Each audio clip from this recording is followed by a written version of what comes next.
Hi all. Kalamkaval എന്ന മൂവിയുടെ വിശേഷങ്ങളായിട്ടാണ് ഇന്ന് ഞാൻ വന്നിരിക്കുന്നത്. 8 മാസങ്ങൾക്ക് ശേഷം മമ്മൂക്ക ശക്തമായി തിരിച്ചു വന്നിരിക്കുന്ന ഒരു ചിത്രം കൂടിയാണ് കളങ്കാവൽ. ജിതിൻ കെ ജോസ് ആദ്യമായി സംവിധാനം ചെയ്തിരിക്കുന്ന ചിത്രം കൂടിയാണ് കളങ്കാവൽ. മമ്മൂട്ടിയും വിനായകനുമാണ് മെയിൻ റോളിൽ ഈ ചിത്രത്തിൽ അഭിനയിച്ചിരിക്കുന്നത്. ഇവരെ കൂടാതെ ജിബിൻ ഗോപിനാഥ്, ഗായത്രി അരുൺ, രജിഷ വിജയൻ, ശ്രുതി രാമചന്ദ്രൻ, ആസീസ് നെടുമങ്ങാട് തുടങ്ങി മറ്റനേകം താരങ്ങൾ ഈ ചിത്രത്തിൽ അണിനിരന്നിട്ടുണ്ട്. സിനിമയെപ്പറ്റി പറയുകയാണെങ്കിൽ നല്ലൊരു സിനിമ.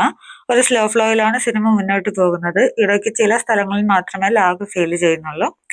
മമ്മൂക്ക ഒരു സൈക്കോ കില്ലറിന്റെ വേഷമാണ് ഇതിൽ ചെയ്തിരിക്കുന്നത്. ചില ഒറിജിനൽ സൈക്കോ കില്ലേഴ്സിന്റെ രീതികളെല്ലാം കൂടി കലർത്തിയ ഒരു ക്യാരക്ടറാണ് മമ്മൂക്കയ്ക്ക് കൊടുത്തിരിക്കുന്നത്. മമ്മൂക്ക അത് അടിപൊളിയായി പെർഫോം ചെയ്തിട്ടുണ്ട്. വിനായകനെ അപേക്ഷിച്ച് വിനായകൻ ഒരു പോലീസ് ഓഫീസറാണ്. ഒരു കേസ് അന്വേഷിക്കാൻ ഇറങ്ങിത്തിരിക്കുന്ന വിനായകന് മുന്നിൽ കേസുകളുടെ ഒരു ചെയിൻ തന്നെയാണ് അണിനിരക്കുന്നത്. തുടർന്ന് അയാൾ എന്തൊക്കെ ഫേസ് ചെയ്യുന്നു എന്നറിയാൻ സിനിമ കണ്ടു തന്നെ മനസ്സിലാക്കുക. എന്തായാലും മൊത്തത്തിൽ നല്ലൊരു അടിപൊളി പടം. എല്ലാവരും നന്നായി പെർഫോം ചെയ്തിട്ടുണ്ട്. നല്ലൊരു തിയേറ്റർ എക്സ്പീരിയൻസ് തരുന്ന ചിത്രം തന്നെയാണ്. നിങ്ങൾ ആരെങ്കിലും കണ്ടവരുണ്ടെങ്കിൽ അഭിപ്രായം പറയുക. കാണാത്തവരുണ്ടെങ്കിൽ കാണാൻ ശ്രമിക്കുക. അടുത്തൊരു സിനിമയുടെ വിശേഷങ്ങളുമായി വീണ്ടും കാണുന്നവരെ ബൈ ബൈ.